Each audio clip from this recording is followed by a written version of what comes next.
ఆరోగ్యశ్రీ అనేది పూర్తిగా పడకేసింది. వైద్యం అన్నది పేదవాడికి అందకుండా పోయే పరిస్థితిలోకి వచ్చింది.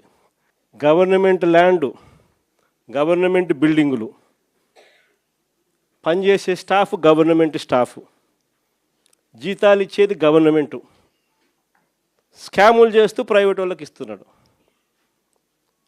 ఉట్టి జీతాలకే ఆ మెడికల్ కాలేజీలలో సంవత్సరానికి నెలకు 5 కోట్ల రూపాయలు ఒక్కొక్క కాలేజీలో అవుతుంది.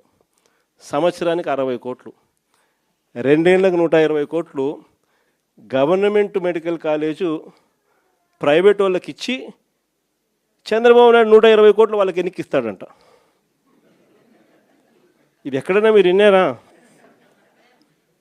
గవర్నమెంట్ది ల్యాండు, గవర్నమెంట్ది బిల్డింగులు, గవర్నమెంట్ స్టాఫు, జీతాలు ఇచ్చేది గవర్నమెంటు, నడిపేదేమో ప్రైవేటు, లాభాలేమో ప్రైవేటు కంట. ఇట్లాంటి దారుణమైన స్కాములు చేస్తే మేము అధికారంలోకి వచ్చినాక 2 నెలల్లో బొక్కలు వేస్తానని చెప్పిన.